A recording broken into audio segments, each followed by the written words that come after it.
Bonjour, bonjour Mathieu. Bienvenue dans notre CEC. Alors Mathieu, il est expert de la comptabilité car il va vous expliquer ce que c'est. Et il vient de pas loin. Il est basé dans le Jura, Mathieu. Et il travaille chez Hendrix. Et il est aussi administrateur du CERS. Mathieu, tu vas nous présenter la comptabilité et voir comment on peut compter vraiment ce qui compte. À toi, Mathieu. Merci. Eh bien, bonjour à toutes et à tous. Je suis ravi d'être avec vous aujourd'hui. Surtout, ça marche. 1, 2, 1, 2. 1, 2, 1, 2. Ok, c'est moi qui parle pas assez fort. Voilà, donc je suis ravi d'être présent avec vous aujourd'hui. Surtout, je suis quasiment à domicile pour une fois. Plaisir encore plus grand. Donc effectivement, donc j'interviens sur les questions de comptabilité écologique depuis 6 ans, pour le compte donc dans le cabinet conseil Hendrix, mais aussi pour porter du plaidoyer avec le CERCES, le Cercle des comptables environnementaux et sociaux, qui est un think and do tank qui permet de justement mettre en visibilité cette question-là sur comment on repense la boussole pour la performance et la durabilité des modèles d'affaires. Donc comment on fait un pas de côté pour revoir le monde différemment et justement revenir dans ce fameux donut. Voilà. Du coup, sans plus attendre, en avant. Hop. Donc, plongeons dans l'histoire de nos sociétés humaines. Et j'ai une première question pour vous. À votre avis, qu'est-ce qui a accompagné leur structuration dans le temps ?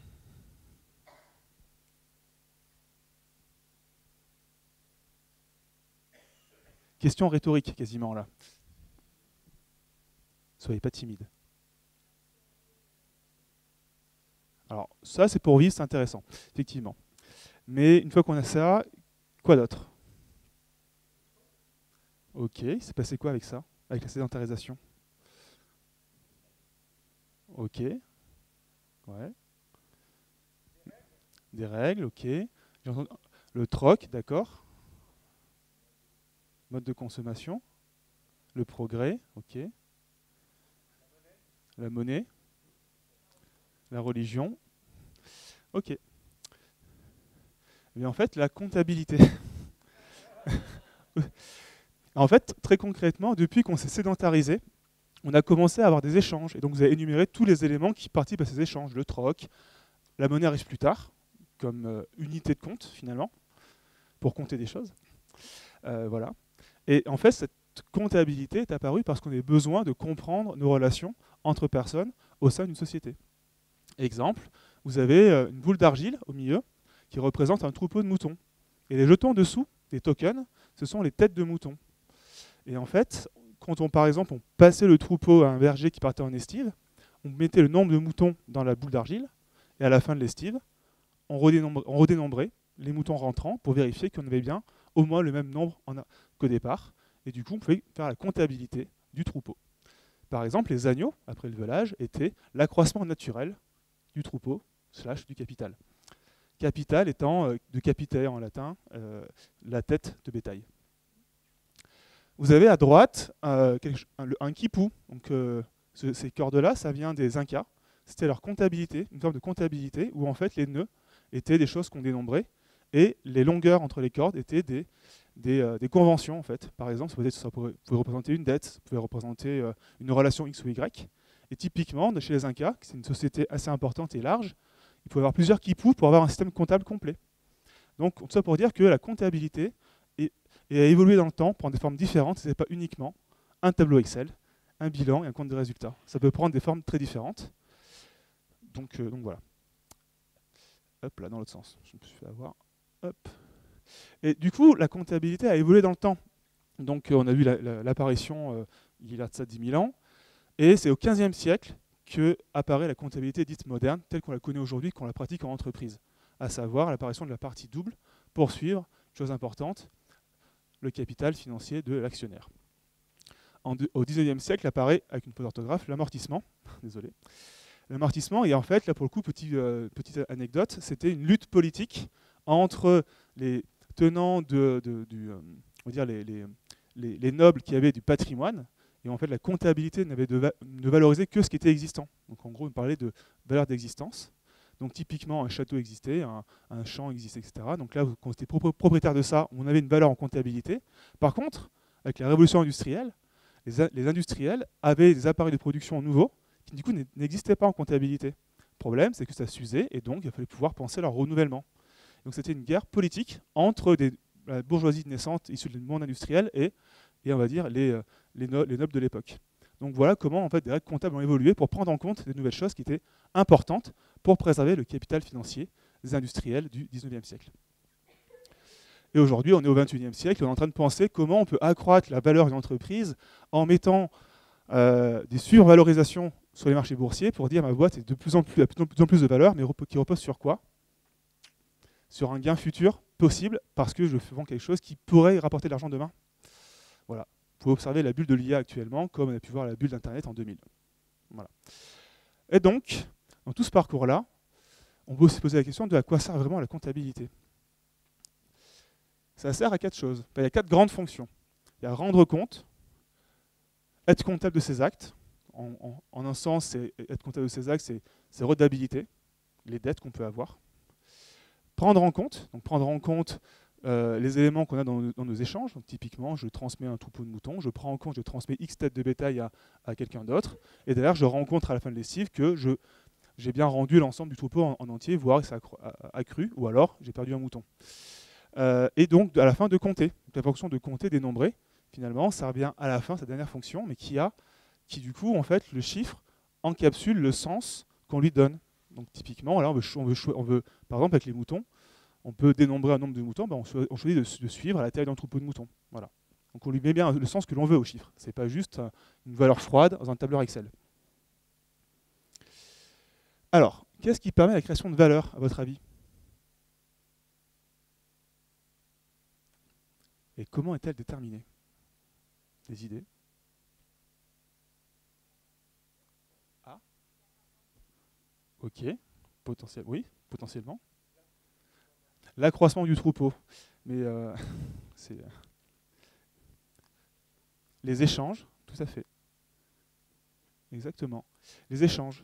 Donc si je garde mes moutons, mais là du coup, on va avoir un berger avec ses moutons. Il y a des coûts de production pour élever son troupeau. Il va pouvoir vendre de la laine à une personne qui va faire des pelotes de laine. Et en fait, l'échange, le fait de vendre la laine à quelqu'un d'autre, eh bien, ça crée de la valeur. C'est aussi bête que ça. Derrière, la personne qui a produit ces pelotes de laine va pouvoir avoir des coûts de production pour les teindre, les mettre en pelote, va les vendre ensuite à quelqu'un qui fabrique des pulls en laine. Donc là, pareil, un autre échange, une nouvelle création de valeur. Et derrière, ce pull va être vendu à des gens qui adorent les pulls de Noël. Ils sont très contents et il y a une création de valeur aussi. Donc en un sens, la création de valeur, c'est juste ça. Ce sont des échanges qui permettent d'apporter une valeur qui répond à un besoin. Donc en fait, derrière, dans cette question de nouvelle boussole, c'est aussi questionner, je le disais Brieux, les besoins auxquels on veut répondre dans cette création de valeur. Allez-y.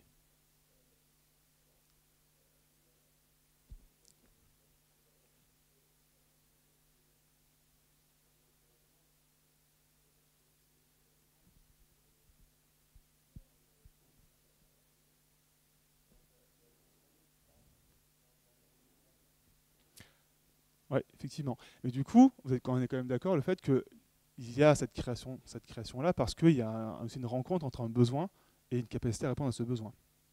Après, derrière, effectivement, est-ce que c'est 10 euros ou 100 euros? Là, derrière, ça peut être irrationnel potentiellement. Mais si on revient à quelque chose, c'est derrière, il y a un besoin qui rencontre une demande et on y répond. Et si on essaie de faire les choses intelligemment, on a notre coût de production, on calcule notre marge et on peut transmettre ça. C'est dans l'autre sens. Hop. C'est oui. Effectivement. Donc voilà, donc du coup, et à votre avis, qu'est-ce qui est fondamental pour commencer son activité? Pour les entrepreneurs et les chefs d'entreprise? De quoi vous avez besoin pour commencer? Des fonds, tout à fait. Du capital. Et donc voilà, donc le capital, notion centrale en comptabilité moderne, parce que sans capital, vous ne pouvez rien faire. Et donc, qu'est-ce que ce capital? Le capital, finalement, au départ, un capital financier qui est apporté par les actionnaires à l'entreprise, donc qui est notre rectangle noir. Cet argent est rendu disponible en entreprise. Il est ensuite mobilisé pour pouvoir payer des salaires, acheter de quoi faire ses biens et services. Ces biens et services sont ensuite vendus. Ces ventes servent à faire revenir des nouvelles ressources. Et ces nouvelles ressources ont pour fonction première de garantir la préservation du capital financier de l'actionnaire. Dit autrement, un actionnaire doit pouvoir retrouver l'argent sa mise de départ à tout moment, et donc l'entreprise doit garantir qu'elle a assez d'argent pour pouvoir lui rendre sa mise de départ. Et c'est à ça que sert la comptabilité moderne créée au XVe siècle et qu'elle fonctionne toujours aujourd'hui comme ça. Le surplus étant le profit.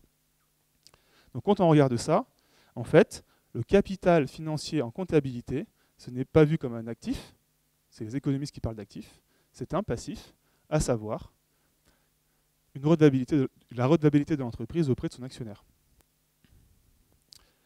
Et donc, pendant ce temps-là, quand on dit ça, qu'est-ce qui se passe sur la planète Terre? Je crois que c'est la session 1, je crois. On a un petit problème, c'est que on voit que les limites planétaires continuent d'être dépassées de plus en plus. Et là, j'ai une question pour vous. À votre avis, quelle part d'entreprise prend en compte les limites planétaires dans leur rapport RSE au niveau international sur un panel de 40 000 entreprises étudiées? En pourcentage. 1, 1%, 10, 0,1, waouh. Qui dit moins, qui dit plus?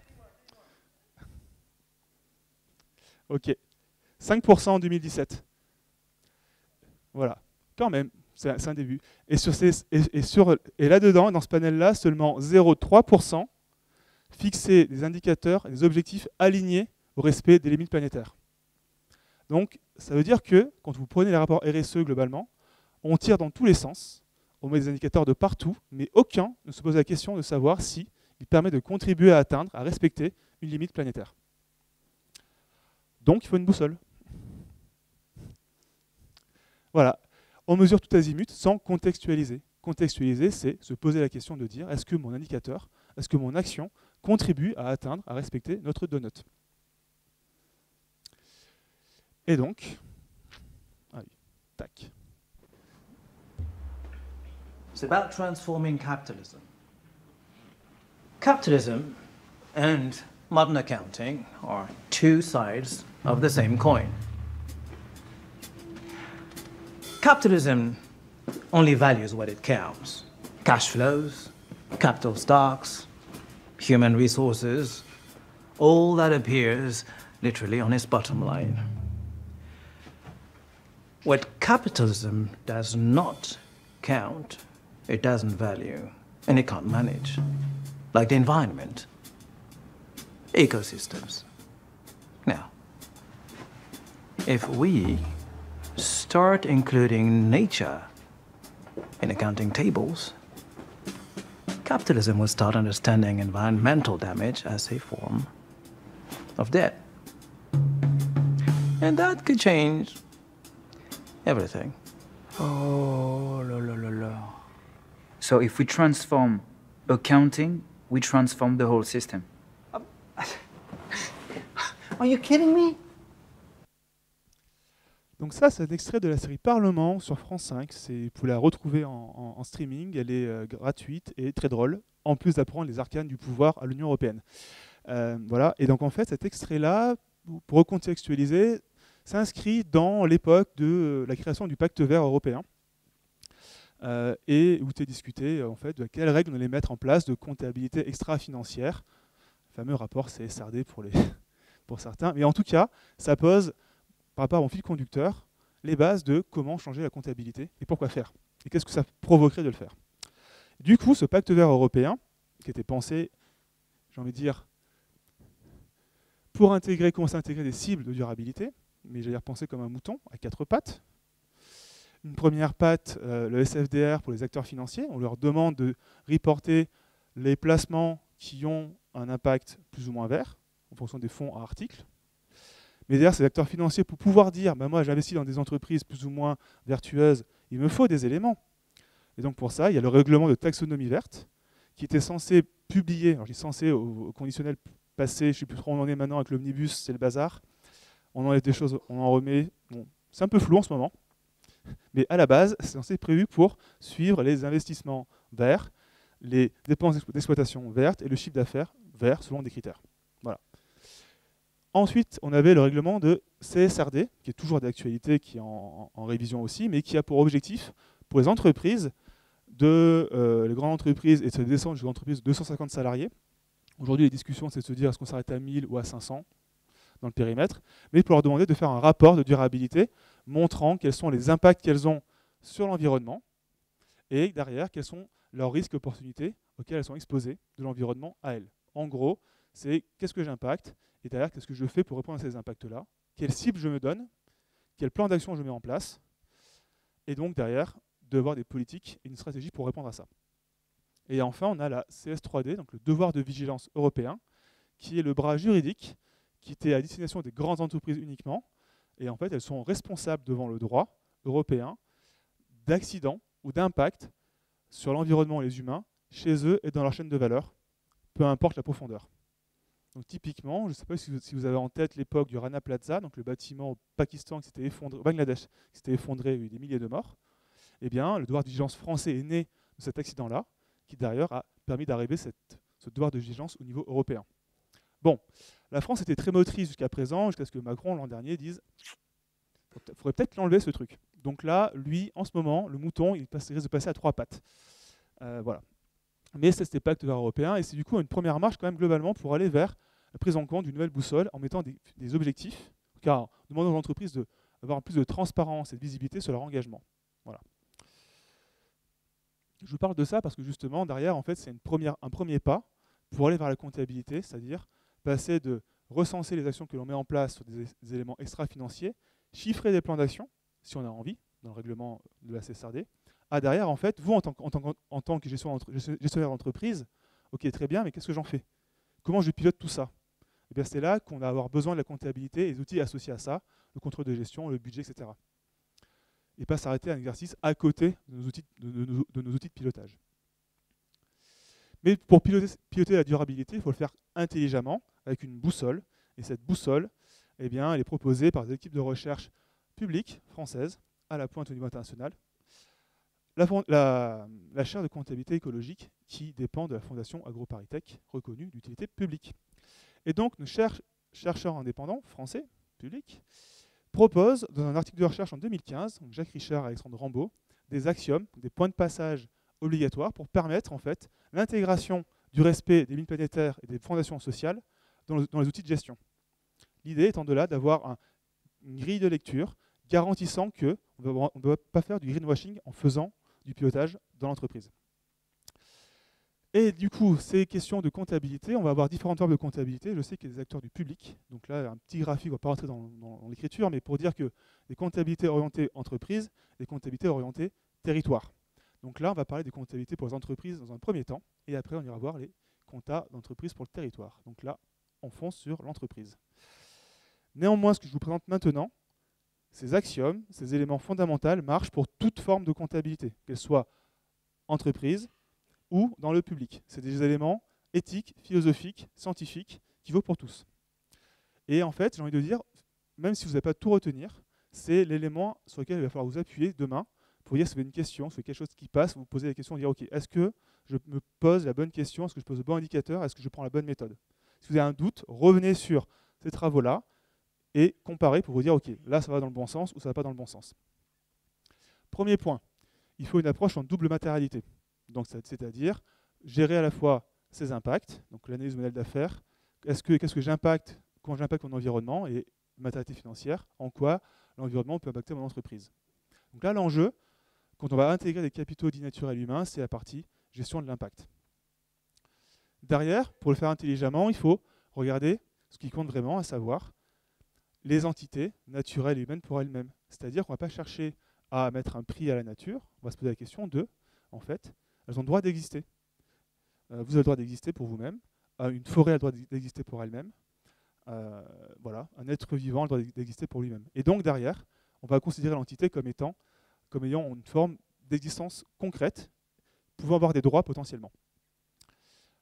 Et pour faire cela, en fait, pour pouvoir identifier ces entités, les écosystèmes, le climat, l'eau, une rivière, eh bien, il va falloir se poser la question de ok, comment je représente cette entité-là, quel indicateur, élément qualitatif, si on ne peut pas mettre d'indicateur, pour reprendre Einstein, je vais mobiliser sur des bases scientifiques pour la rendre vivante, la représenter. Et en gros, me dire c'est quoi le bon état écologique à suivre, quelle est la cible à atteindre, à ne pas dépasser. Et donc là, il faut aller chercher la littérature scientifique sur les sujets pour permettre de faire ces évaluations-là. Et enfin, on va pouvoir entrer dans la partie pilotage financier en n'allant pas chercher des prix, mais combien ça coûte de préserver cette entité naturelle et humaine. Combien ça coûte de préserver une rivière? Combien ça coûte de préserver un être humain au travail en bonne santé? Voilà. Et au moins, on est sur des choses très tangibles du quotidien qu'on sait chiffrer. Et on ne met pas une valeur estimative en disant que ça vaut tant parce que ça va rapporter tant dans le futur. Ce n'est pas le sujet. Là, le sujet, c'est comment je ne détruis pas et donc qu'est-ce que je mets en place pour ne pas détruire.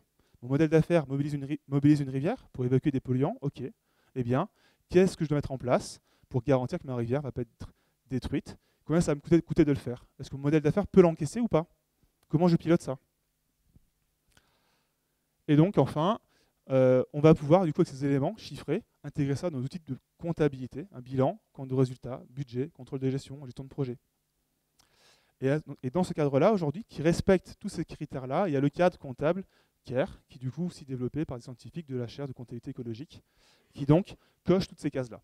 Aujourd'hui, au niveau international, c'est le seul cadre qui coche toutes les cases. Si on avance, si on reprend mon schéma du début, du coup, ce que je vous explique là permet de en fait, dupliquer le fonctionnement classique de l'entreprise en disant, bah voilà, demain, ou aujourd'hui si vous voulez, de manière volontaire, eh bien, on va pouvoir avoir une entreprise qui va avoir différents acteurs qui investissent dans l'entreprise, donc des apporteurs de capitaux financiers, mais aussi des êtres humains qui vont travailler et qui vont être mobilisés par l'autre activité, des écosystèmes qui fournissent de quoi produire. Tout cela, du coup, est pris en charge et pris pour pouvoir produire des biens et services qui sont vendus et dont les ventes doivent avoir un montant suffisant pour garantir des nouvelles ressources afin de préserver, rendre à l'actionnaire financier, rendre à l'écosystème sa capacité de fonctionner et rendre aux humains le fait qu'ils rentrent chez eux avec 2 bras, 2 jambes et pas en burn-out. Et de quoi vivre décemment. Le surplus étant le profit. Et donc là, voilà, c'est un cadre qui permet du coup de repenser le pilotage complet de l'entreprise. Derrière, comme vous pouvez le voir, ça peut aussi poser la question de la gouvernance. Et en un sens, vous pouvez vous amuser, de manière volontaire aujourd'hui, mais demain, potentiellement, on pourrait imaginer ça dans le droit des entreprises, d'avoir en gouvernance, d'appeler les représentants de ces capitaux-là. Là, il y a un exemple en Angleterre, c'est la première fois dans le monde qu'une entreprise, Faith for Nature, a mis à son comité d'administration un représentant de la nature, qui du coup était partie prenante des décisions de l'entreprise sur les choix de gouvernance et d'investissement et stratégique. Donc c'est une façon de représenter, finalement, au comité d'administration, le capital naturel. Vous pouvez faire pareil avec les employés de l'entreprise aussi, par exemple. En France, notre entreprise a fait pareil, c'est... trou de mémoire, j'aurais dû la noter. La famille Brezard, donc famille Brezard, Norcisk, merci. Voilà, c'est le deuxième exemple et il est français. Hop, Norcisk, donc Thomas Brezard et... J'ai mangé... Voilà, merci, la permanente entreprise, tout à fait. Et donc, concrètement, comment ça marche? Alors, question, je m'arrête là. Avez-vous des questions, des remarques à ce stade? Des choses qui vous paraissent un peu trop fumeux ou pas claires ou,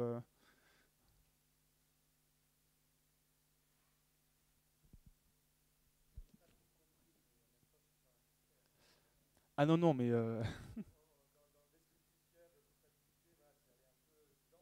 Oui. Oui, c'est ce qui vient ensuite. Ok. Bon. Oui.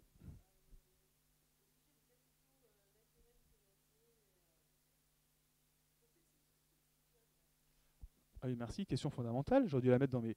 Je l'ai mal expliqué dans mes critères. On parle de la question de la... En plus, j'ai dû le mettre en plus. On parle de la question de la soutenabilité faible ou forte. À savoir que la question, là, les capitaux ne sont pas substituables. On ne peut pas compenser la perte d'un capital par rapport à un autre. C'est-à-dire que vous avez représenté une rivière et la préserver, et préserver la rivière pour elle-même. Si jamais vous êtes bon sur le capital financier et mauvais sur la rivière, ça ne compensera pas la perte de la rivière. En un sens, votre comptabilité, vous êtes comptable de vos actions pour chaque entité capitale. Donc si vous avez une activité qui, par exemple, produit je sais pas, une voiture, vous avez des eaux industrielles avec des effluents dedans, et bien derrière, vous devez mettre en place des dispositifs pour préserver la rivière, genre un bassin de traitement de vos eaux usées. Voilà. Ça coûte tant de millions. Et bien ça, en fait, si vous ne le mettez pas en place et que vous détruisez la rivière, en un sens, vous n'allez pas pouvoir compenser parce que vous avez une bonne performance financière derrière. Ça ne marche pas comme ça. On va enregistrer comptablement la destruction ou la perte d'état de la rivière. Et après, derrière, ça peut aller dans le droit juridique en disant, en fait, vous êtes en faillite sur le capital rivière. Donc, il n'y a pas de compensation, c'est étanche. Et du coup, on évite du greenwashing en disant, bah voilà, globalement, je suis bon. Regardez, le climat, ça va à peu près, les humains, ça va à peu près. Bon, la rivière, elle est violette. Dommage. Mais à la fin, c'est bon. Voilà. Merci pour la question. Oui, une question là-bas.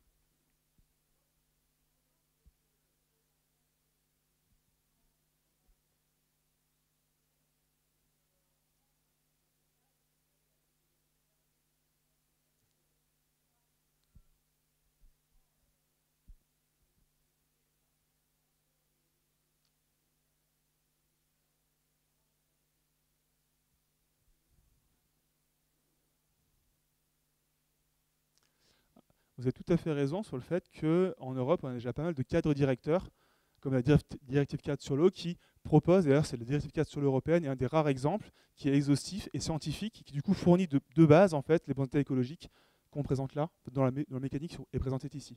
Je suis d'accord avec vous. Et la DREAL est du coup l'acteur en bout de chaîne qui va vous dire quels sont vos indicateurs à suivre, compte tenu de la discussion qui est au niveau du bassin versant. Tout à fait. Mais dans d'autres régions, il n'y a pas ça. Et sur d'autres thématiques, comme le climat, même s'il y a des trucs volontaires, c'est pas encore très structuré non plus. Donc en fait, c'est pour ça, c'est de se dire qu'est-ce qui existe déjà et qui est au niveau, qu'est-ce qui existe déjà qui n'est pas au niveau, qu'est-ce qui n'existe pas et ce qu'il faudrait faire, du coup. Effectivement, merci de la remarque. Vas-y.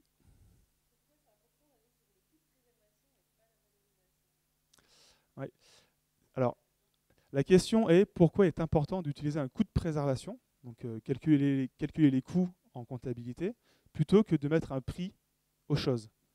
Si on prend la problématique par le prix, ça veut dire que notre souci derrière, c'est comment je vais faire plus d'argent avec le capital naturel et humain. Dit autrement, je vais voir la forêt comme étant une source de revenus, comme le font les IFRS aujourd'hui en fait, à savoir, je vais dire que ma forêt a pour valeur ce qu'elle va me rapporter si je rase entièrement la forêt et vendre le bois, tout le bois, les sangliers chassés dedans aussi, etc. Ça sera la valeur du capital naturel forêt dans ce cas-là. Et du coup, en faisant ça, ben, il n'y a pas de préservation. On peut raser la forêt et boum, on a de l'argent. Voilà, c'est le problème de l'approche par les prix. Et du coup, si on prend l'approche par les coûts, la question qui se pose fondamentalement, c'est combien ça me coûte de ne pas raser la forêt. Dit autrement, c'est comment je gère bien mon activité forestière, par exemple, c'est-à-dire quel est le prélèvement de bois que je peux faire compte tenu du fonctionnement de l'écosystème forestier.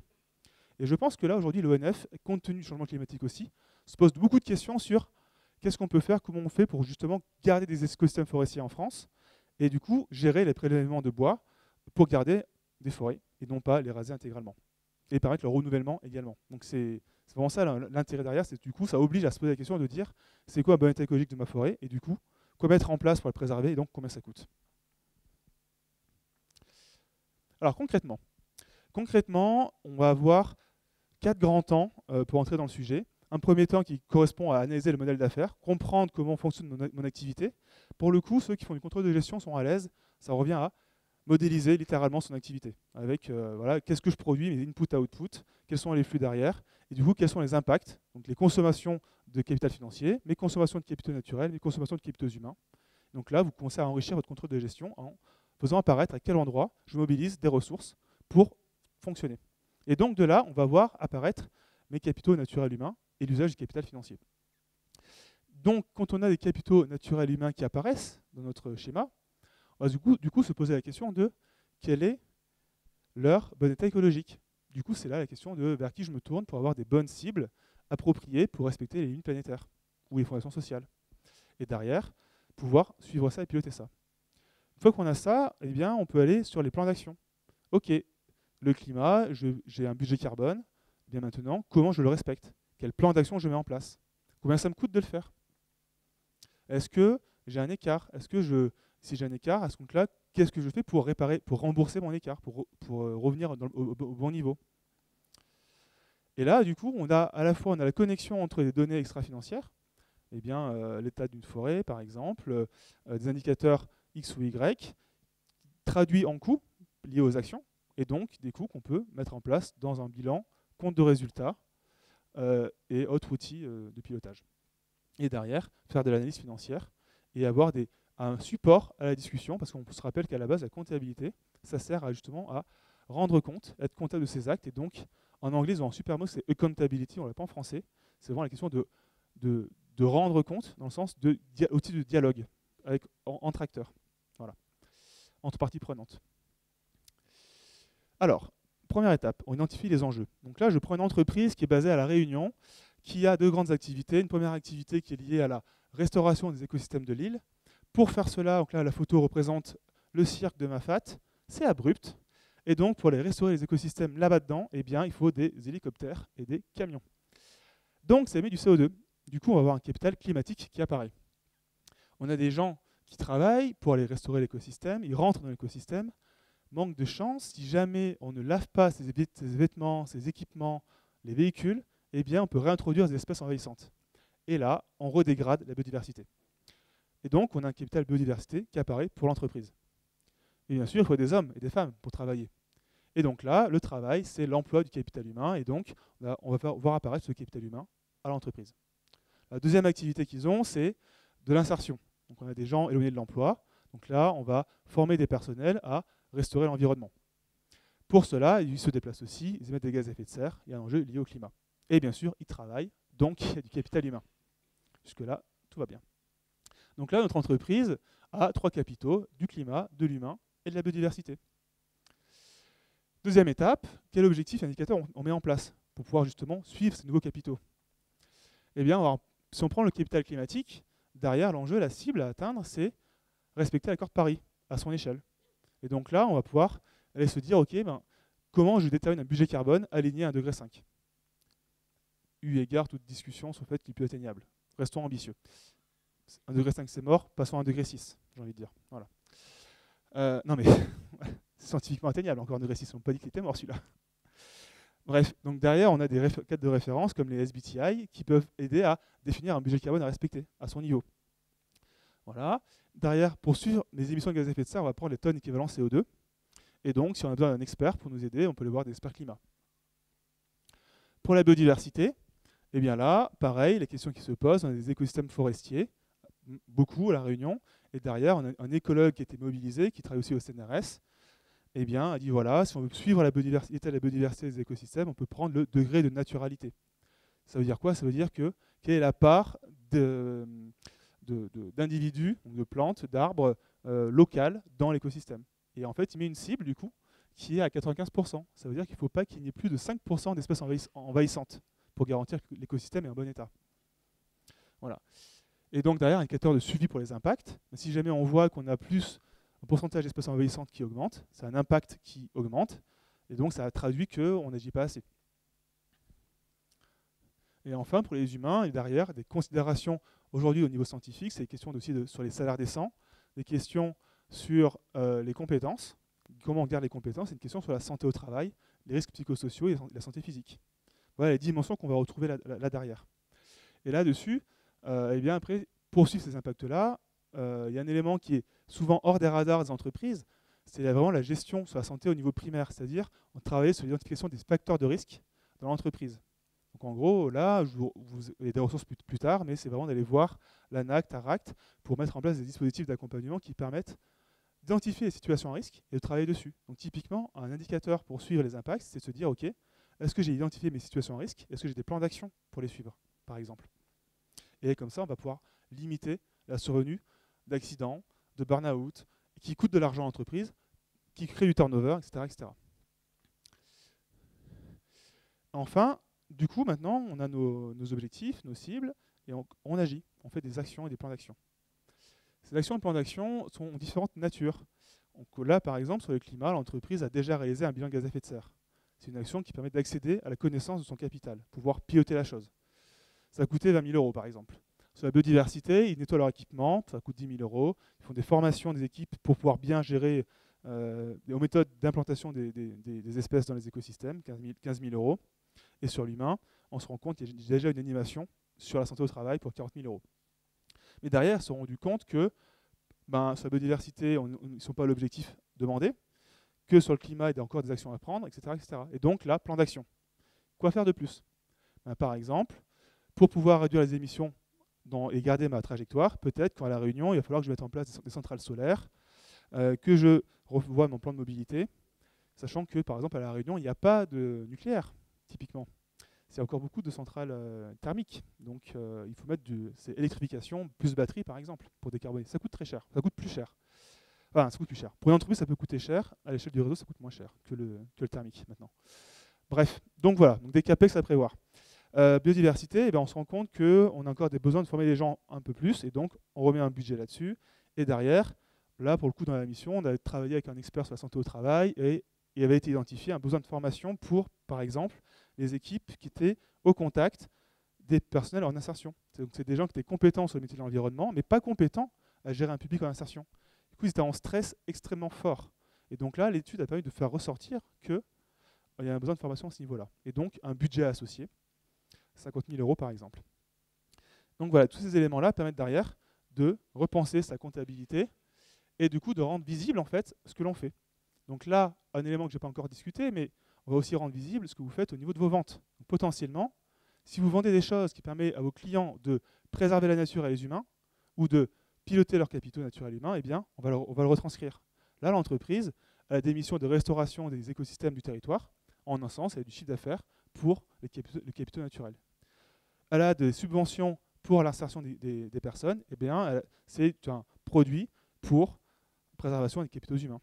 Elle vend des études de connaissance d'état des écosystèmes, eh bien, ça, c'est une vente pour accéder au capital, connaître et pouvoir piloter le capital du territoire pour la collectivité. Et derrière, en fait, dans toutes ces missions-là, eh bien, c'est comment elle le fait. Est-ce qu'elle le fait bien ou pas, ou bien à 100%, ou est-ce qu'il y a encore un petit écart?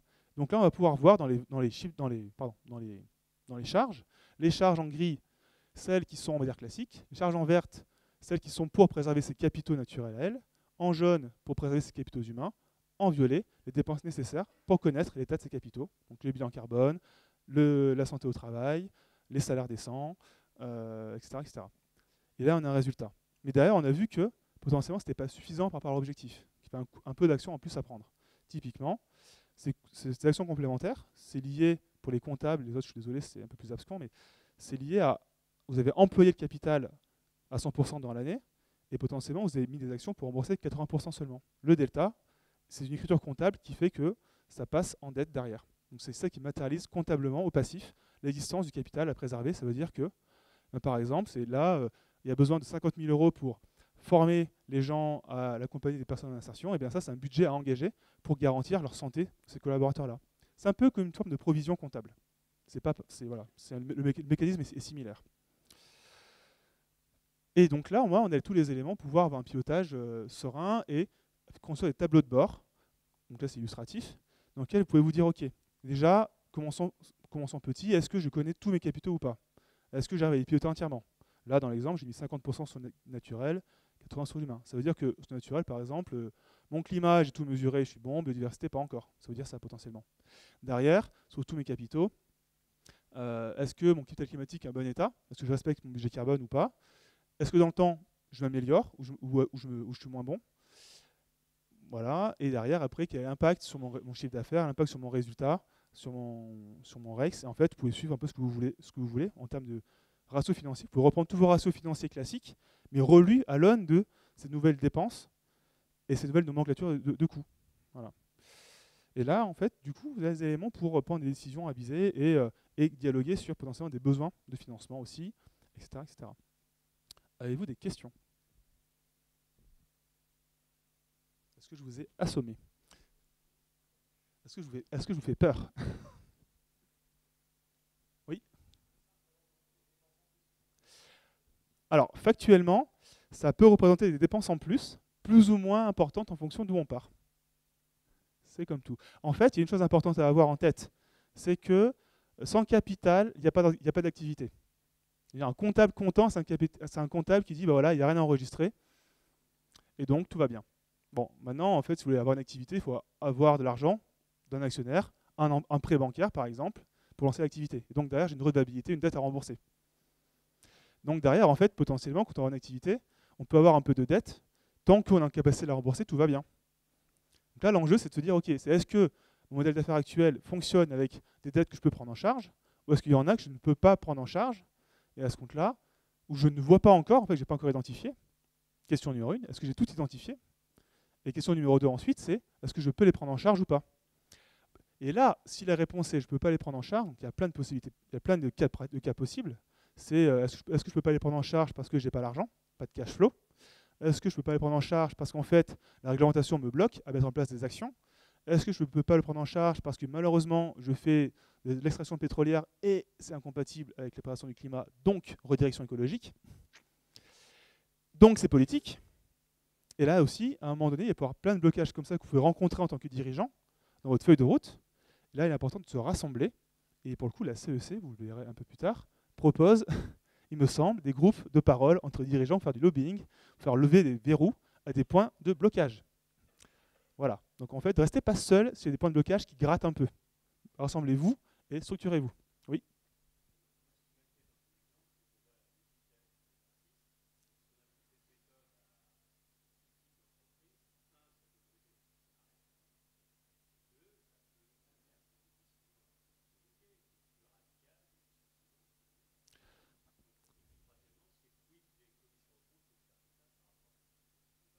Ok. Alors, ok.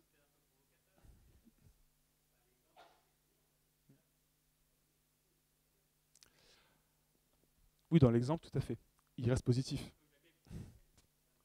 Alors, en fait, il peut y avoir des cas. Ce matin, j'intervenais pour le pacte mondial avec 40 entreprises où j'ai fait des ateliers. La question de fond du moment, c'est quoi le ROI de ma RSE? Je vous prends un exemple où là, ça peut être positif. Le ROI, le retour sur investissement de la RSE. Par exemple, vous gérez un data center, sujet d'actualité, brûlant, tout ce que l'on veut, avec l'IA à fond. Voilà. Mais prenons l'exemple où on peut gagner de l'argent en décarbonant un data center sur un petit bout. Un data center a pour backup, pour pas avoir de coupure de courant, des groupes électrogènes. Un groupe électrogène tourne au moins 1 heure par mois pour assurer qu'il fonctionne. Ça consomme 200 litres de fuel à l'heure. Ça émet un groupe électrogène d'une puissance de 2 MW émet quelque chose comme 85 000 tonnes de CO2 à l'année, sur 10 ans, pardon. C'est massif. Pour remplacer un groupe électrogène par une batterie électrique comme on en fait aujourd'hui, qui assure le même service, ça vous permet d'économiser de l'argent à la fin, parce qu'il y a moins de maintenance, il n'y a pas de consommation de fuel. Et en plus de ça, il y a des mécanismes dans lesquels vous pouvez faire l'achat-revente sur le réseau, des contrats avec l'État sur de l'effacement, et vous gagnez 50 000 € en plus là-dessus. Là, on a un exemple, en fait, d'une action gagnant-gagnante où vous décarbonez vos émissions directes et vous gagnez de l'argent aussi. Donc, en fait, dans les plans d'action, il y a un mix d'actions à avoir, des actions qui ne seront pas rentables, qui coûteront de l'argent, et d'autres qui peuvent être rentables. Derrière, en fait, c'est étudier toutes les possibilités pour justement avoir le meilleur équilibre possible. Et après, bien sûr, l'enjeu pour vous, ce n'est pas de l'appliquer du jour au lendemain tout le truc. Il faut être lucide. Hein. On éclate 7 limites planétaires sur 9. Donc, des dettes sont partout dans tous les comptes de résultats et bilans. Donc, qu'on soit très clair. L'enjeu, c'est pas de se dire demain, on coule tout le monde. L'enjeu, c'est d'être lucide là-dessus, de dire ok, par quoi je commence, comment j'avance, et si je veux aller plus loin, quels sont les blocages que je rencontre. Exemple, vous dites la question des licenciements. Effectivement, un acteur comme Total, potentiellement, ou autre acteur énergéticien, carboné, ils vont avoir des emplois à requalifier. Qu'est-ce qu'on en fait? C'est un sujet politique. Si on n'est pas en évidence, et derrière, typiquement, je vous invite à aller voir les travaux sur les caisses de redirection écologique, qui sont portés par Alter Capité, et qui sont issus des travaux en redirection écologique de Landivar et de Monin, eh bien, là, c'est un dispositif qui peut permettre de se dire, OK, on met en place des dispositifs d'accompagnement, de transition, de fermeture d'activité, et pour ne pas avoir des gens sur le carreau. Donc, en fait, il y a des mécanismes comme ça à créer aussi pour pouvoir, justement, ne pas rester dans son coin bloqué et faire l'autruche, en disant, ah, j'ai besoin de CAPEX, ça ne passera pas, ou ah, je ferme. Peut-être dans le sable, je ne regarde plus. Voilà, donc il y a des choses où on peut avancer, d'autres on est un peu bloqué aujourd'hui, il faut pouvoir travailler là-dessus. Mais je suis d'accord avec vous, ça peut faire peur. Mais par contre, être conscient de ça, c'est se dire, ok, qu'est-ce que je peux faire aujourd'hui et comment j'avance là où je suis bloqué, un peu bloqué, et avec qui. Voilà, donc je n'ai pas toutes les réponses, mais ça ouvre des portes, ça ouvre des horizons.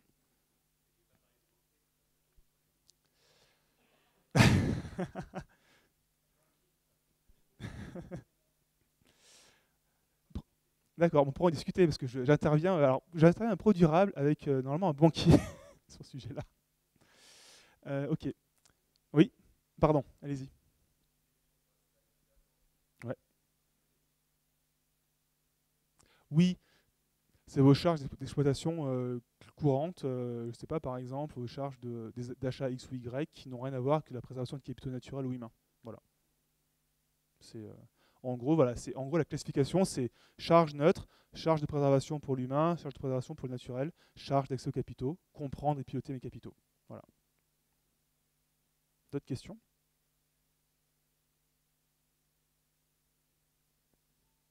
Ok. J'avance alors.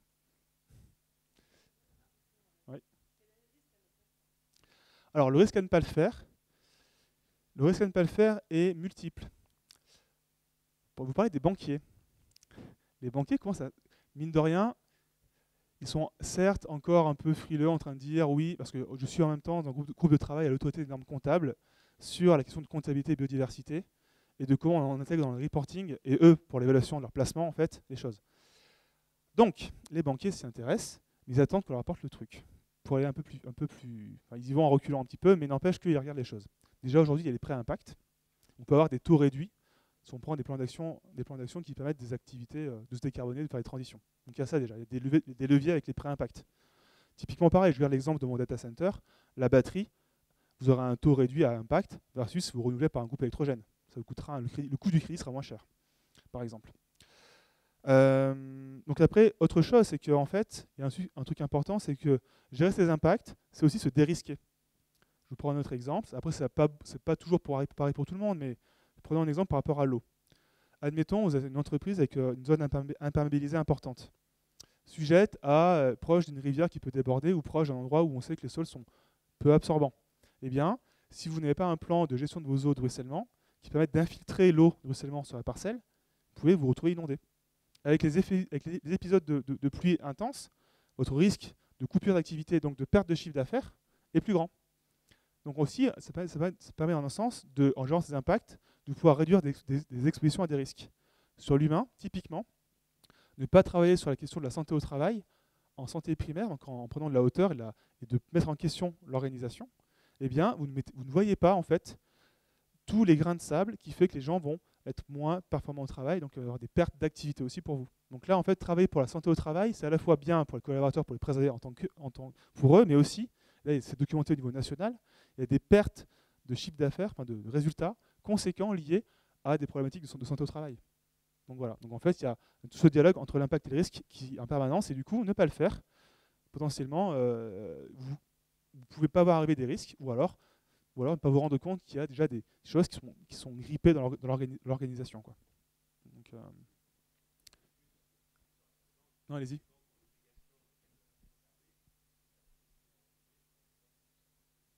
Tout à fait.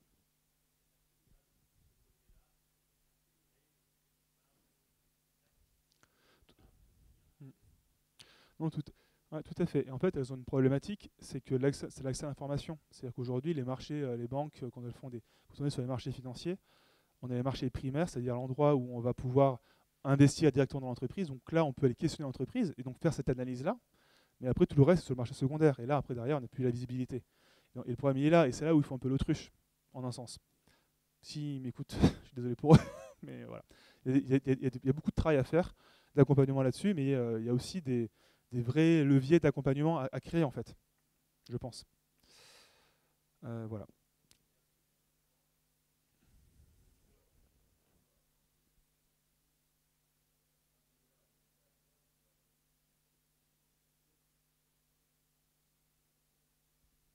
Exactement. Ouais, tout à fait. En fait, vous allez avoir l'exercice comptable qui est entré une 31-12 en état, une photographie à un moment donné. Mais pour vous, au quotidien, ce qui est intéressant, ce n'est pas la photographie, c'est la trajectoire, la dynamique. Et donc, c'est du coup de prévoir un budget prévisionnel, par exemple, à 5 ans.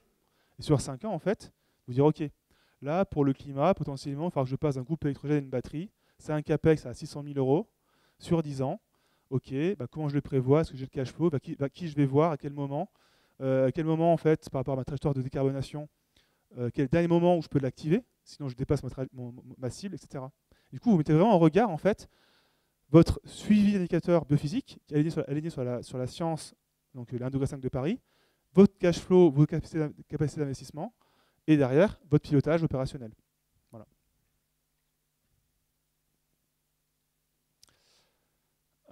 Ok. Et donc, pour illustrer un peu tout ça, je vous ai mis 6 cas déjà de mise en œuvre.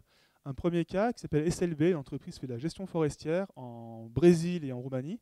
Donc, au Brésil, c'est de la plantation d'arbres à croissance rapide. Donc là, l'enjeu, c'est pas une forêt, c'est pas une forêt ce qu'ils font, c'est de la plantation d'arbres, c'est une culture d'arbres comme un champ de blé. Mais du coup, l'enjeu, c'est le sol, par exemple, à préserver. Comment ils font en sorte que leur plantation respecte le sol. En Roumanie, au contraire, c'est la gestion forestière traditionnelle et en fait, le code forestier roumain est le plus exigeant en Europe. Donc là, on a vraiment du débardage à cheval, des petits tracteurs, on est vraiment sur un truc, une culture qui est best in class en Europe. Et donc voilà, en fait, donc, ils ont plein d'actions pour à la fois gérer la relation avec leurs employés sur place, la question de la préservation des sols, de la biodiversité, de l'eau, du renouvellement de la forêt. Ils sont venus nous voir en disant, ben, voilà, j'ai un problème, mes acteurs partenaires banquiers et financiers ne comprennent pas que j'agis déjà. Parce qu'en fait, comme vous avez pu le voir, en agissant, la rentabilité est un peu moindre quand même. Du coup, on a fait l'étude, ça a mis en évidence en fait effectivement que dans leurs dépenses, et les dépenses d'accès aux capitaux importants, comprendre l'état d'un sol au Brésil, bon courage. Voilà, ça demande du temps de l'investissement. Un plan d'action derrière, pour agir comme il faut, pareil, ça demande du temps. Et en sylvesterie, c'est beaucoup de temps humain, en fait, d'observation, de présence sur place, de faire en sorte que les bûcherons respectent bien les itinéraires techniques, qu'ils n'avaient pas écrasé les semis, etc., etc. Donc voilà, donc ça a des coûts. Derrière, ce qui s'est passé, ils ont envoyé le rapport et les comptes à la Banque de France, sachant que le résultat était de dire, voilà l'état, voilà les résultats, l'état des connaissances actuelles, donc ce n'était pas exhaustif, voilà les trous dans la raquette à combler encore, et voilà les plans d'action ébauchés. Donc voilà, on n'a pas rendu une copie parfaite. Néanmoins, la Banque de France a amélioré la notation de l'entreprise. Ils ont eu accès à des prêts à taux réduits. Et il y a eu une revalorisation de l'entreprise de plus de 60%. Non pas sur un cash flow futur, mais sur le fait qu'ils ont montré patte blanche sur le fait qu'ils agissent pour préserver leurs capitaux naturels et humains. Ça, c'est un premier cas. Un deuxième cas, en ce moment, je travaille avec la Caisse nationale d'assurance maladie. Et donc là, on a fait un projet pilote avec une caisse primaire d'assurance maladie sur comment intégrer dans leur pilotage en comptabilité d'abord la question du climat. Derrière, on a pu construire une formation pour le comité de direction nationale. Et là, hier, j'étais avec les directeurs de caisse primaire de Loir-et-Cher pour les former justement avec des réflexions de dire, OK, maintenant, comment on intègre ça dans notre pilotage, dans nos feuilles budgétaires, comment on réfléchit à nos plans d'action, comment on les comprend, comment on a culture, quel outil on change, quel indicateur on met en place. Donc voilà, donc on est en train de faire ça. BRL Ingénierie, notre entreprise fait de l'ingénierie environnementale. Là, pour le coup, ils voulaient rentrer dans le sujet. Ils se sont rendus compte que c'était complexe pour eux. Eux, leur truc, c'est de dire, nous, on fait des projets écologiques pour nos clients. Et en gros, on a un peu d'humain, on a de l'humain chez nous et un peu de climat. Ils se sont formés. Donc, il y a eu des workshops de fait pour justement comprendre quel indicateur vous pouvez mettre en place au pilotage.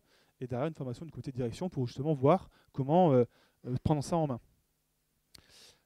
Au niveau d'une boîte du CAC 40 qui s'appelle Bouygues, ils ont fait une étude au niveau de projets. On les comparait en fait, quels étaient les impacts sur un projet en neuf versus en rénovation. Avec la question derrière de se dire, ok, maintenant ces sujets-là, typiquement, comment j'intègre dans mon projet mes lignes de coûts pour la biodiversité. En gros, combien ça coûte un écologue, le plan d'action de l'écologue derrière, garantir que je suis ça dans ma feuille de route, mon budget carbone associé au mètre carré construit, / décret tertiaire. Voilà, que j'aspecte mon budget carbone, mes coûts associés pour faire ça comme il faut, et donc derrière d'avoir une réflexion sur comment je fais évoluer mon SAP pour intégrer ça dedans et d'avoir un pilotage au quotidien. Là, on a aussi un travail au niveau public avec l'Institut de France sur un château, un domaine royal de Chaly. Donc c'est un immense espace avec de la forêt, des châteaux, une ancienne abbaye cistercienne du 9e siècle, des étangs. C'est là où Jean-Jacques Rousseau est décédé. Donc, tous les abbés de Jean-Jacques Rousseau sont là-bas. Enfin, c'est un endroit qui est incroyable. Et là, l'administrateur était venu nous voir en disant, j'ai un problème. On peut faire face à un mur d'investissement pour restaurer le patrimoine culturel.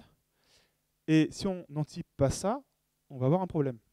Et donc, j'ai besoin d'un outil de pilotage budgétaire qui met en évidence en fait tous les besoins de préservation, à la fois des écosystèmes sur le site, mais aussi à la fois du patrimoine bâti et culturel. Donc, du coup, on a aussi ajouté un capital culturel à la comptabilité avec cette mission-là.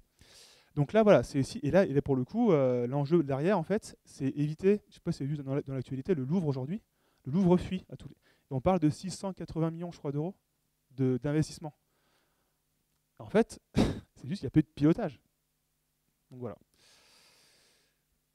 Et enfin, SPL Eden, c'était mon exemple que vous avez vu qui restaure les écosystèmes de l'île à La Réunion. Donc là, derrière, en fait, cette mission-là a aussi permis, ce cas-là a permis d'ouvrir une discussion dans les transactions entre les actionnaires de l'entreprise, qui était le département de La Réunion, et l'entreprise pour négocier des budgets pour investir dans le financement des plans d'action identifiés. Voilà. Voilà des exemples de cas appliqués aujourd'hui. Allez-y.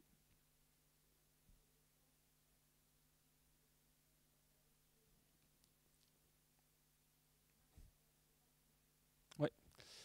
Je ne crois pas avoir mis une slide aussi précise que ça. Alors, en exemple, je prends toc toc toc toc toc.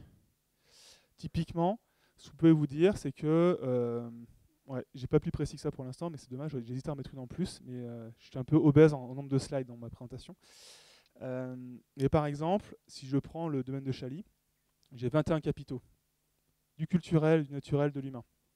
Derrière, dedans, un premier indicateur à suivre, à se poser, c'est de se dire sur les 21 capitaux, quel est le pourcentage des capitaux que je connais en termes d'état écologique de ceux que je ne connais pas.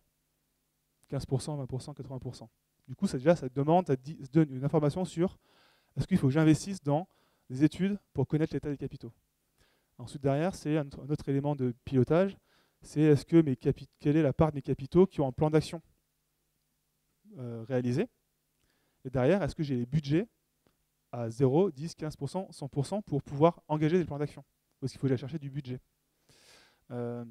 Après, derrière, pour l'échelle du capital, c'est du coup un plan d'action pour le climat, ça sera par exemple votre budget carbone, admettons 100 tonnes à respecter.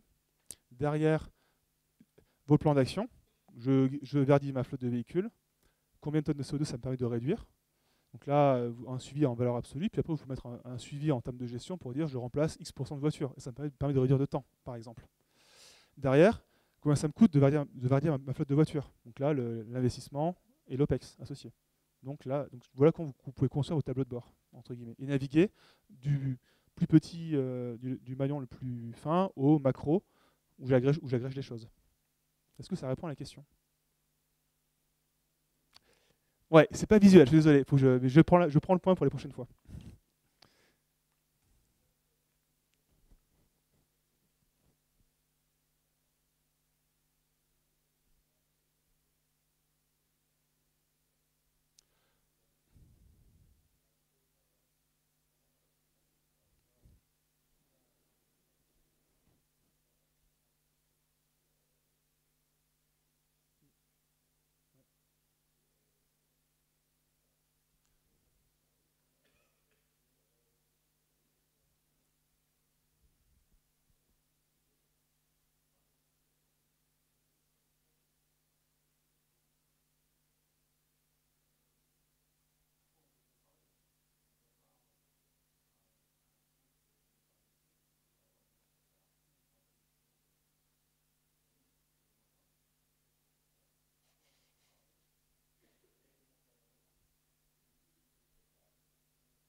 Alors, il y a deux éléments.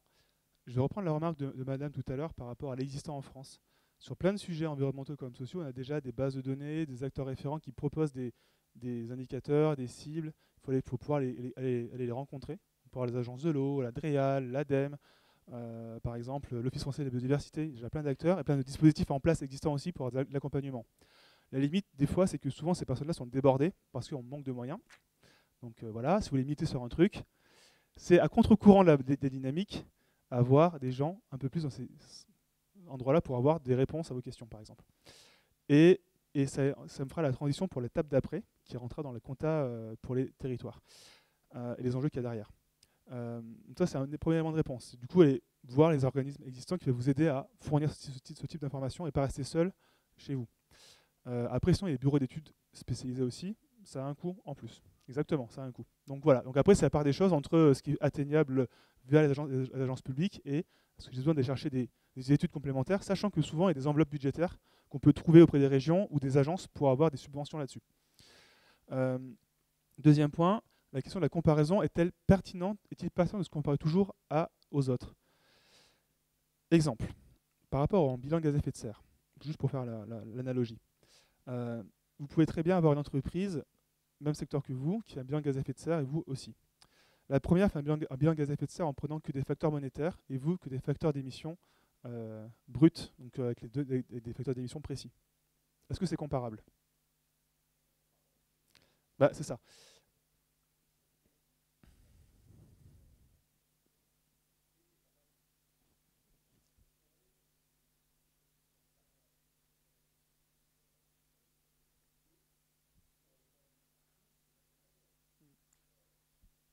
Alors, oui, tout à fait. Alors, du coup, là, en fait, ça va dépendre des sujets.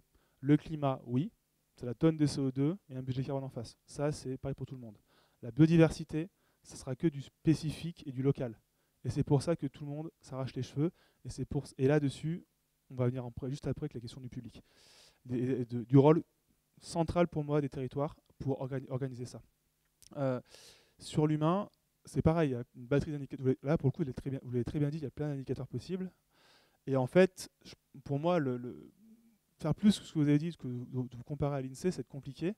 Et surtout, l'enjeu derrière, c'est pas tant de chercher de comparer une donnée quantitative sur l'humain. C'est vraiment un processus continu qui permet de faire en sorte que les gens se sentent bien au travail. Donc potentiellement, peut-être que ce qui est important, c'est du qualitatif sur est-ce que les gens sont prêts à recommander votre entreprise parce qu'ils sont contents chez vous, par exemple, à la limite. Et là, je n'ai pas une réponse très précise, c'est-à-dire que derrière, vraiment, si on veut vraiment travailler sur la santé au travail et le bien-être au travail, c'est se dire le turnover ou les arrêts maladie, etc., c'est un suivi d'impact, mais derrière, ça ne dit pas, enfin, ça traduit qu'il y a plus ou moins une bonne gestion sur du sujet, mais du coup, est-ce que c'est intéressant de se comparer plus au-delà que ça? Donc en fait, c'est plutôt de se dire en interne, de dire, ok, est-ce que mon climat se dégrade ou s'améliore, de regarder la progression. Typiquement, BRL Ingénierie se pose la même question. Ils sont plutôt bons sur l'humain aussi, et ils sont même réflexion que vous. Et en fait, à un moment donné, on est à l'os. Et pour eux, ils ont mis en place un truc, c'était de dire, est-ce que effectivement, vous recommanderiez notre entreprise à d'autres personnes? Et est-ce que et un deuxième indicateur, j'ai oublié ce que c'était, mais c'était qualitatif aussi, en fait, sur le ressenti. Et ça, il faut le faire de manière anonymisée. Sinon, on ne libère pas la parole, par contre. Il faut faire attention à ça. Là-dessus, je suis désolé, je sais que c'est frustrant, mais je n'ai pas de bonne réponse.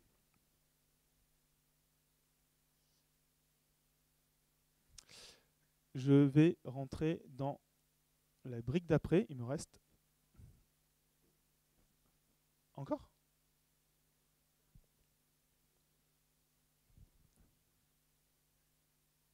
Non, il doit rester un quart d'heure ou 10 minutes. Ouais.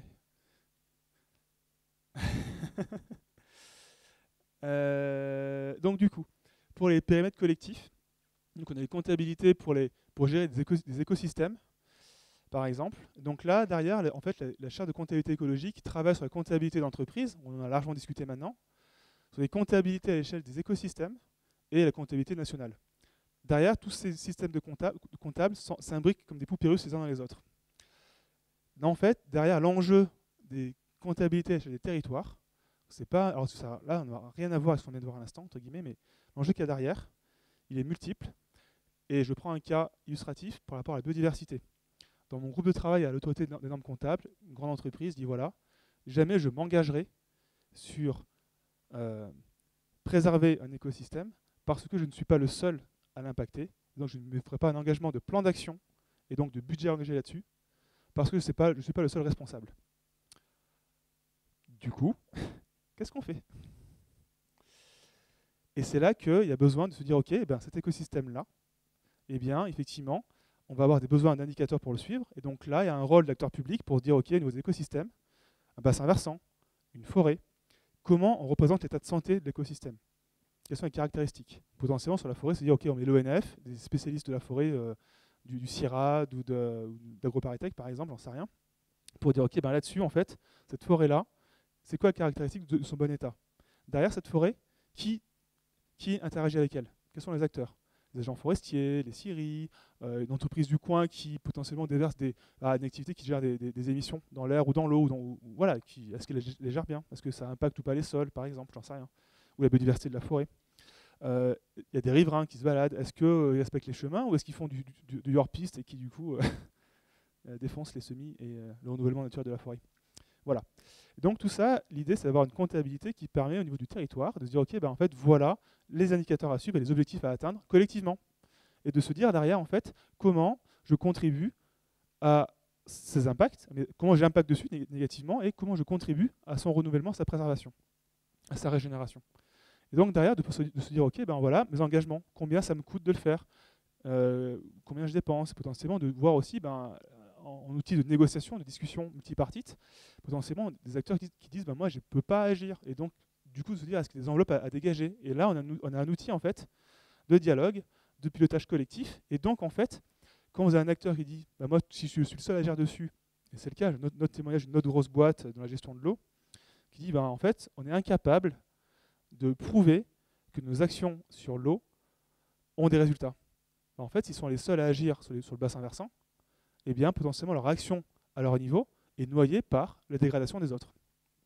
Donc, sans un outil de comptabilité collectif, eh bien, vous ne pourrez pas suivre les redevabilités de chacun et l'évolution collective de la dynamique de l'écosystème. Et en un sens, c'est une comptabilité pour gérer les communs, au sens d'Elinor Ostrom. Voilà. Donc ça, c'est les travaux de Clément Feguer à la chaire, qui accessoirement est co-auteur au prochain rapport de l'IPBES, qui est le GIEC de la biodiversité. Voilà. Teasing. Du coup, si ça vous intéresse, une publication qui est sortie, qui est donc dans les cahiers de la Caisse des dépôts, qui présente 3 cas pratiques là-dessus, qui ont été réalisés avec des résultats dedans. Donc, vous pouvez vous en emparer pour regarder ça si vous avez envie. Et donc, en fait, vraiment, il y a vraiment un objectif d'aller sur la question des périmètres de bonne gestion des écosystèmes, suivre les bons états écologiques en collectif, avoir une vision des pressions et des responsabilités de chacun, et du coup de pouvoir contribuer collectivement de diverses natures, donc soit économiques ou matérielles par exemple, j'en sais rien, pour pouvoir suivre les efforts en réparation équitable des coûts, des ressources, et pour garantir une cogestion de l'écosystème sur le long terme. Voilà. Et donc là, en fait, ce genre d'outil en fait, peut aider à plusieurs niveaux. Donc, au niveau des territoires, ça va aider sur la gestion de long terme des écosystèmes sensibles. Donc vraiment, ça c'est un point important. Ça peut aider les entreprises qui rencontrent des difficultés à identifier les indicateurs. Typiquement, dans une petite boîte, vous êtes seul, vous n'avez pas de moyens. Là, vous pouvez aller voir les acteurs publics qui ont les connaissances et se rapprocher d'eux pour lancer une dynamique commune, typiquement. Comme ça, vous n'êtes pas seul, vous partagez la responsabilité, vous partagez les moyens. Et enfin, par rapport à mon exemple de la grosse boîte qui dit « je n'agirai pas tout seul », eh bien au moins là, vous permettez de lever ce frein à l'action en disant « ok, vous n'êtes pas seul, on va travailler ensemble avec tous les acteurs et du coup, on met en place le plan d'action. Et chacun à la hauteur de ses responsabilités. » Voilà. Donc là, on a un vrai outil de pilotage collectif de la régénération. Voilà, et donc du coup, pour passer à l'action, quelques guichets. Donc vous avez le CERCES, que j'ai introduit au début, le Cercle des comptables environnementaux et sociaux, qui est en fait l'endroit qui rassemble l'ensemble des acteurs scientifiques, économiques, société civile, pour de la formation sur la comptabilité écologique, pour avoir des ressources dessus, des événements, des ressources, faire du plaidoyer sur le sujet, et également qui du coup met en place un guichet, un annuaire des personnes habilitées, comme moi, pour accompagner là-dessus. Donc en gros, si on a besoin de faire un mapping au départ de quels sont mes capitaux, comprendre mon organisation, eh bien, on peut passer par là pour poser la question. Avec qui je peux bosser, comment je peux bosser, par exemple. Derrière, sur des sujets liés au climat, eh bien, il y a des accompagnements ADEME-BPI, potentiellement, sur les diacs décarbonation, par exemple. Au niveau de la biodiversité, l'ADEME et l'OFB proposent des guichets aussi de subventions sur un diac biodiversité. Et aussi des actions liées à la stratégie et des boîtes à outils disponibles. Les agences de l'eau proposent des financements sur des diagnostics, des plans d'action pour pouvoir préserver l'eau, mais les sols aussi. Vous avez des questions par rapport à l'adaptation au changement climatique. Pareil, l'ADEME met à disposition un guide méthodologique et des outils en libre et gratuitement sur l'évaluation des risques climatiques pour votre entreprise. Voilà. La CEC, tout comme Green Lobby, propose des endroits pour vous rassembler entre acteurs par filière pour réfléchir ensemble sur comment lever des freins et des verrous. Typiquement, ce qu'on disait tout à l'heure. Si votre plan d'action est bloqué à un endroit, il y a potentiellement quelque chose à faire en commun dans un secteur, dans une branche, et du coup, il faut en discuter et faire du lobby ensemble pour faire sauter les verrous. Voilà, et après, le CERCES à nouveau, parce que si on veut rentrer dans le pilotage, à la fin, eh bien, c'est aussi, vous pouvez vous former, vous faire accompagner pour pouvoir construire vos outils de pilotage, tableau de bord, et voilà, quoi. Donc, n'hésitez pas à passer à l'action. Et là, vous avez tous les éléments derrière pour pouvoir aller discuter avec les assureurs par rapport à leurs attentes en termes de gestion de risque, Là, il y a un autre enjeu par rapport à ça d'ailleurs, accessoirement. Les assureurs sont en train de mapper le monde pour comprendre l'exposition au risque climatique selon les différents scénarios de réchauffement. L'enjeu derrière, c'est de se dire quelle prime d'assurance je vais mettre à tel endroit. Regardez où sont vos implantations chez vous et chaîne de valeur. Comprendre à quel risque de rupture vous êtes exposé et risque assurantiel aussi. Investisseurs et banquiers, typiquement, le cas de SLB, un bilan, compte de résultats et des éléments pour communiquer sur ce que vous faites, peut les aider à comprendre ce que vous faites. Et du coup, les besoins d'investissement et de financement potentiel. Décideurs politiques, je viens d'en parler juste avant, avoir des éléments pour argumenter des besoins de transition, lever des freins. Dirigeants et directeurs financiers, là, vous repensez vos outils de pilotage, tableau de bord, indicateurs, voilà, soyez créatifs dans ce cadre de réflexion qui permet de respecter les limites planétaires. Et donc, 4 points clés en conclusion. Vous avez les éléments pour structurer vos données de durabilité sur des bases scientifiques. Choisissez les bons indicateurs et cibles, bien entendu. Définir des plans d'action qui permettent le respect des limites planétaires et sociales. Et enfin, pensez à leur intégration comptable à partir d'un langage commun pour avoir la possibilité d'être valorisé et soutenu. Voilà, ça sera le mot de la fin. Take care.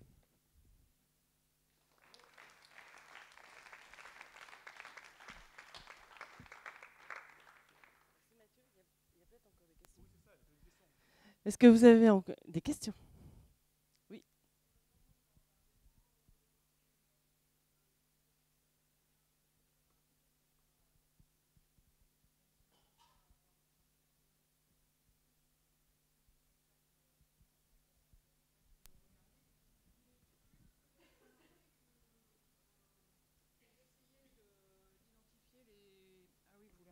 Merci.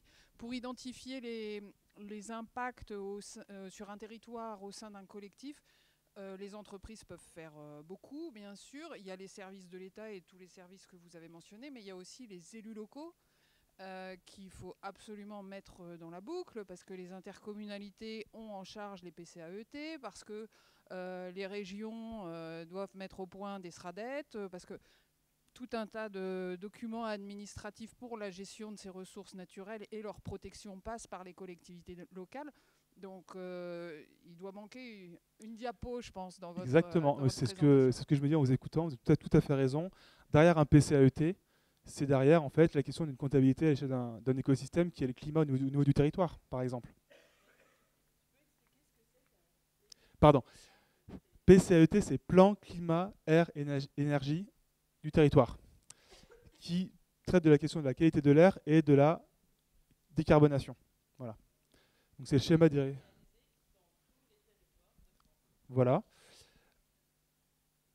Oui, c'est ça, et volontaire pour celles qui voulaient. Et c'était le dernier tour qui a été fait, c'était au moment des dernières élections municipales, donc en 2010, entre 17 et 19, en fonction des tailles d'entreprise, des tailles de collectivités. J'étais partie prenante à Grenoble avant de partir de Grenoble, et j'étais partie prenante à Lens-le-Saunier en arrivant à Lens-le-Saunier.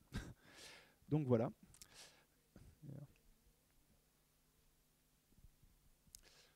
Oui, mais en fait, c'est pour ça qu'il y a beaucoup de choses à faire ensemble, en fait. C'est un message, oui. Oui, je me demandais, on rend compte de l'impact des entreprises sur les écosystèmes et on ne parle pas vraiment des bénéfices apportés par les écosystèmes aux entreprises et ce qu'elles permettent éventuellement. Alors on en parle quand on vient impacter justement en termes de ça devient une charge, mais je trouve que c'est pas assez mis en valeur, ou en tout cas j'ai pas assez ressenti ça du point de vue de la nature, quoi. Ok.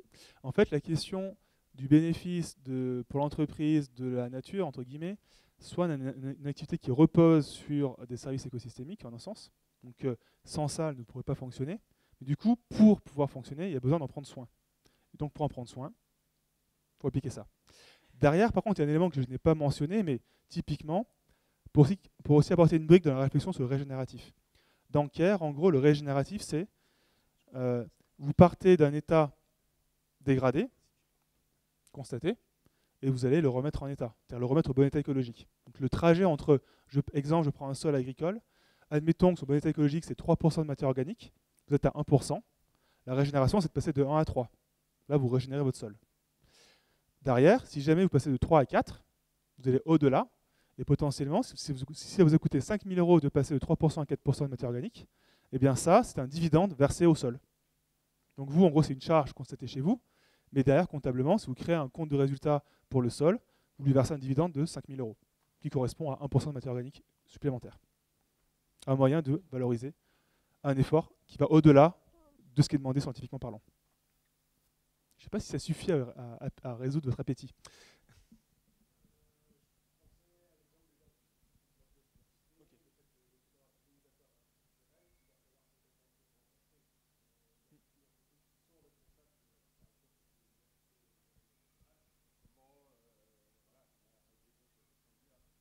En fait, par rapport à ça, j'avais une slide anxiogène que je n'ai pas mise, qui est, je vous en parle à l'oral, qui est en fait le travail des actuaires internationaux, donc de recherche liés à l'université d'Exeter, qui ont fait en soutenabilité forte en fait un travail de quelle serait on